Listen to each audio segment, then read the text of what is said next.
ખાસ લાગુ પડશે. તમારા આંગણાને માલિકો મુઠ્ઠી ભરી અને જુવારના દાણા નાખો એટલે પારેમાં ઉતરે. મુઠ્ઠી ભરીને ચોખા નાખો એટલે ચકલા આવે. 2 મણ લીલું નાખો તો માં ગવિત્રી આવે. મુઠ્ઠી ભરીને હાથા મોતી નાખો તો કદાચ ને રાજ હંસાવા હોય તો આવે. અને એના એ આંગણા માલિકો ઉકેડો કરો એટલે ગધાડા પાટવી આવે. ગધા પાટવી આવે. એ તો આપણે જેવું આંગણું બનાવીએ એવા પધારે. આપણે જેવું આંગણું તૈયાર કરીએ ને એવા આવે. પિતા કા પુણ્ય પુત મેં પ્રકાશીએ. માવતરના જેવા પુણ્ય હોય એવી પ્રજા થાય. મા ને બાપના કર્મના આંગણા જેવા તૈયાર કર્યા હોય ને એવા પધારે બદલા લેવા. અસ્તિત્વનો નિયમ છે, આ જગતનો નિયમ છે. જે આપો એ ફરીને પાછું તમારી પાસે આવે. આ પૃથ્વી ગોળ છે. અમારી મોટી હવેલી કિશોરચંદ્ર બાવાશ્રી, જુનાગઢ મોટી હવેલી કિશોરચંદ્ર બાવાશ્રી હવે તો નિત્ય લીલામાં પ્રવેશ કરી ગયા. અદભુત એક વાક્ય વર્ષો પહેલા કીધું હતું કે હે વૈષ્ણવો, તમારે જે જોતું હોય એ આ દુનિયાને આપવા માંડો. એક દી અનેક ગણું કરી અને અસ્તિત્વ તમારા ચરણની માલિકો મૂકી દે. તમારે હૈખે રહેવું જ બીજાને હૈખે રહેવા દો.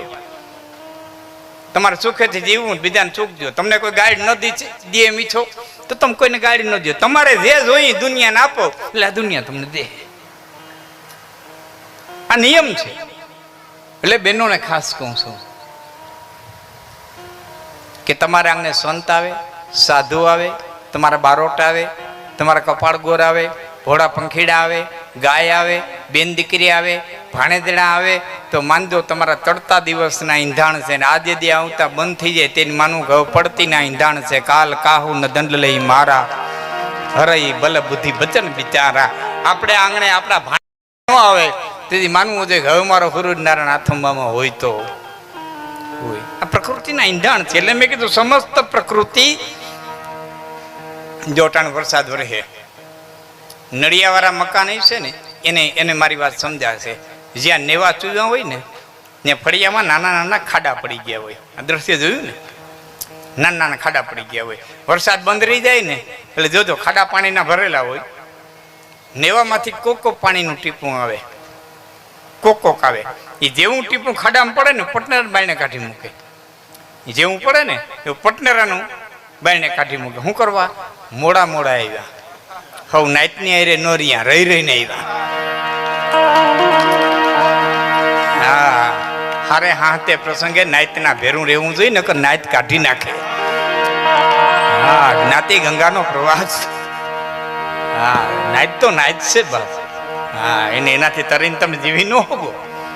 હા, કોઈ એમ કે મારે ક્યાં નાઈટના બાપની પડી છે. ના, સપટી ધૂળની જરૂર પડે ભાઈ. હા, તરી ન હોગો. એ તો વાતું થાય મારે ક્યાં નાઈટની પડી છે. ટાણું આવે ત્યાં ખબર પડે. મોઢામાં પગરખા લેવરાવવાના દાખલા છે નાઈટે. હા હા, બની ગયેલી હકીકત તમને કહું છું.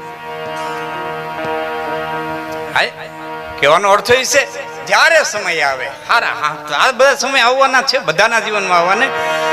જન્મ મરણ સબ દુઃખ સુખ ભોગા એ હાનિ લાભ પ્રિય મિલન વિયોગા. કાલ કરમ વર્ષ હોહી ગોસાઈ અને બરબસ રાત દિવસ કી નાઈ. રાત અને દિવસની જેમ આ પ્રસંગો તો બધાયના ઘરમાં આવવાના. તેને હારા હારાને આવ્યા એનો આ દાખલો છે કે લંકા જેવી નગરી જેને ઘેરે મનોહર રાણી. રાજા રાવણ જેવા હાયલા ગયા એની ભૂમિકા ભેરાણી. કાળની ગતિ કોઈ સમજી નથી શક્યું, કોઈ જાણી નથી શક્યું. એના 2 દાખલા દઈ દઉં. મહામુનિ વાલ્મીક લખે છે મહારાણી કૈકેયીની દાસી મંથરા અકારણ અગાસી ઉપર ચડી. અહીં ખાલી લખી નાખ્યું હતો કે અગાસી ઉપર ચડી. યત્ર છયા પ્રાસાદે આરુરોહ એમ લખ્યું વાલ્મીકે. અકારણ અગાસી ઉપર ચડી. હામાં કૌશલ્યજીના દાસી ઉપર બેન કેમ પીળા વસ્ત્ર પહેરીને ઊભી. વાલ્મીક લખે છે પીળા વસ્ત્ર પહેરીને ઊભી હતી. બેન કેમ પીળા વસ્ત્ર પહેરીને ઊભી? કે બેન તને ખબર નથી અમારા રામ રાજા થાય? હે કે રામને રાજ્યાભિષેક દઈએ, રામ રાજા થાય છે. એ કે હે કઈ મોઢું મળી નીચે ઉતરી પછી હું બન્યું એ તમારી મારી નજર સામે છે. આખી રામાયણ તમારી મારી. અહીંયા મહત્વનો શબ્દ છે અકારણ અગાસી ઉપર ચડી. મંથરાને ખબર નથી અગાસી ઉપર જાઉં છું, એને ખુદને ખબર નથી કે હું અગાસી ઉપર જાઉં છું, હું કરવા જાઉં છું, શા માટે જાઉં છું. વાલ્મીકી એને ખબર નથી. કોક ખેંચી ગયું, કોક નિયતિ, કોક બળ, કોક તાકાત એને અગાસી ઉપર ખેંચી ગયું. હવે કોણ લઈ ગયું? વાલ્મીકી કે એ તમે વિચારો. દશરથનું મોટ લઈ ગયું, કૈકેયીનું વિધવાપણું લઈ ગયું, રામનો વનવાસ લઈ ગયો, સીતાનું હરણ લઈ ગયું, મારીતનું મરણ લઈ ગયું, લંકાનું દહન લઈ ગયું, હનુમાનનું મિલન લઈ ગયું, સબરીના બોર લઈ ગયા, કેવટનું નાવ લઈ ગયું, ઋષિઓનું તપ લઈ ગયું, વિભીષણનું રાજ લઈ ગયું, સુગ્રીવનું રાજ લઈ ગયું. વાલ્મીકી કે તમારે જેટલું માલિક ઉમેરવું એટલું ઉમેરું. હું કહું કે કારણ વિનાની અગાસી ઉપર ગઈ. આ નિયતિનો ખેલ. એનો બીજો એક પ્રસંગ બેનો ખાસ આનંદ આવશે. બીજો એક પ્રસંગ, હસ્તિનાપુરના મેળની માલિકો જેથી વ્યાસે પ્રવેશ કર્યો અને આમ ત્યાં વ્યાસજીને દેખ્યા, સત્યવતી ધ્રુજી ગયા. થર થર થર થર થર ધ્રુજવા માંડ્યા. સત્યવતી, વ્યાસ બેટા તું? હા માં હું, પણ મેં તને બોલાવ્યો નથી. મને ખબર છે. મેં તને યાદ કર્યો નથી. મને ખબર છે. આજ બોલાવ્યા વિનાનો આવ્યો છું, આજે યાદ કર્યા વિનાનો આવ્યો છું. દીકરા તરીકેની થેલી ફરજ બજાવવા આવ્યો છું. તે જઈ બોલાવ્યો ત્યાં આવ્યો, તે જઈ યાદ કર્યો ત્યાં આવ્યો, તે જ્યારે જ્યારે મને બોલાવ્યો ત્યારે આવ્યો. મેં તારી બાયુમાં દીકરા ઉત્પન્ન કર્યા, તારો વહ રાખ્યો, બધું કર્યું. જેટલી જેટલી સલાહ જોતી તેટલી મેં દીધી. આજ વગર બોલાવી આવ્યો છું. કે કેમ? કે આ રેશમી વસ્ત્રો ઉતારી નાખ, આ રેશમી વસ્ત્રો ઉતારી નાખ. આ શક્તિના કાંઠા ઉપર ક્યાં સુધી નાવડું રાખે? હવે તો મુક્તિને કાંઠે લઈ જા, હવે તો મુક્તિને કાંઠે લઈ જા. બેટા એમ કેમ કેસ? સાંભળજો મિત્રો એક એક શબ્દ. બેટા એમ કેમ કેસ? માં હવે જે હસ્તિનાપુરની માલિકો બનવાનું છે ને, ધૂતરાષ્ટ્ર આંધળો છે એટલે જોઈ હગવાનો નથી, તારાથી જોઈ હગાહે નહીં. સમજાય ને મારી વાત? ધૂતરાષ્ટ્ર આંધળો છે એટલે જોઈ હગવાનો નથી, તારાથી જોઈ હગાહે નહીં. કે બેટા હું બનવાનું છે? કે કાલ બનવાનું છે ને, એની ચિંતા આજ હું કરવા કરસ. કાલની ચિંતા આજ હું કરવા કર. કાલની આજ બતારે કેટલી ઘડીઓ છે ને કઈ ઘડીએ હું પૃથ્વીમાં તે બને કેને ખબર.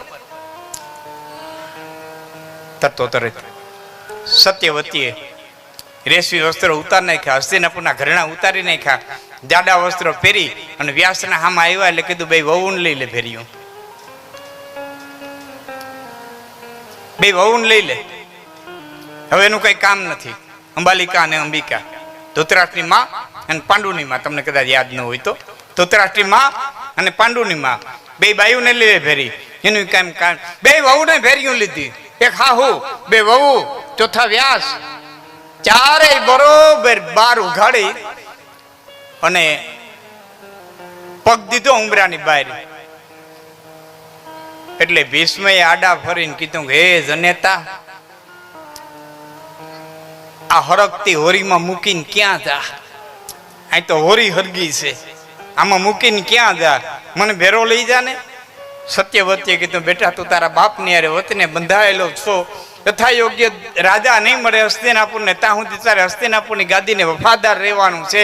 તે તારા બાપને વતન દીધું છે, તને વતન ભંગ કેમ કરાવવું? અને એના બદલામાં તને ઈચ્છિત મૃત્યુનું વરદાન જડ્યું છે. હવે સાંભળજો. ત્યારે વ્યાસે કીધું ભીષ્મ, તને ઈચ્છિત મૃત્યુનું વરદાન જડ્યું છે. યાદ રાખજે, તને ઈચ્છિત મૃત્યુનું વરદાન જડ્યું છે, ઈચ્છિત જીવનનું નહીં. મજા આવે તો તાલી દઈ દો, તમને ખ્યાલ આવે કે અદ્ભુત હોય. ઈચ્છિત મૃત્યુનું વરદાન છે, ઈચ્છિત જીવનનું નહીં. તો ઈચ્છા પડે તો મરી હોય ગઈ, ઈચ્છા પડે એમ જીવી ન હોય ગઈ તો અખિલ બ્રહ્માંડનો માલિક જેમ જીવાડે એમ જગતમાં હવને જીવવું પડે. ડોર એના હાથમાં છે. હવે ભીષ્મ જે હોય જો એની ઈચ્છાથી જીવી હકતો ન હોય તો તમે ને હું કઈ વાડીના મૂળા. 50,000 આ બેંકમાં મૂક્યા હું પાકી જાય ને, 75,000 આ બેંકમાં મૂક્યા હું પાકી જાય ને, 50 લાખ વા મૂક્યા હું પાકી જાય. જ્યારે કોઈ પકવી લેતા પોતે પાકી જાય. પછી ગળફા કાઢવાના કામમાં કાયમ આવે. એક જણા પાસે કરોડો રૂપિયા થઈ ગયા, તેના ભાઈબંધને કીધું કરોડો રૂપિયા થઈ ગયા, શું કરું? કે હોનું બનાવી લે. બધા પૈસાનું હોનું બનાવ્યું, જમીનમાં દાટ્યું, માં છીપટ ઢાંકી, રાતે ઉઠે, નીંદર ઉડે અને એમાં છીપર ઉચકાવે, હાથ નાખી લગડી ગણી બરોબર છે, સુઈ જાય. ક્યારેક ઈચ્છા પડે ઉઠે, લગડી ગણે, ઢાંકી સુઈ જાય. એમાં એક દી લગડી ગણવા હાથ નાખ્યો, નદીનો કાંકરો હાથમાં આવ્યો, પાછો હાથ નાખ્યો, નદીનો કાંકરો, દોણી ઊંધી વારી તો નદીના કાંકરા, લગડી કોક લઈ ગયેલું, નકરા નદીના કાંકરા ભરી દીધા, રાડી ફાટી ગઈ. હાઈ લૂંટાઈ ગયો, હાઈ લૂંટાઈ ગયો, હાઈ લૂંટાઈ ગયો. નોકર દોડીને આવ્યો, શેઠ શું બન્યું? કે આમાંથી લગડી કોક લઈ ગયું, નકરા નદીના કાંકરા ભરી દીધા. નોકર કે તારે તો ગણવાથી જ કામ હતું ને, તારે ગણીને હોવાથી કામ હતું ને. તો આગળ કે આગળ તને શું ફેર પડે? જેને વાપરવા એને ફેર પડે.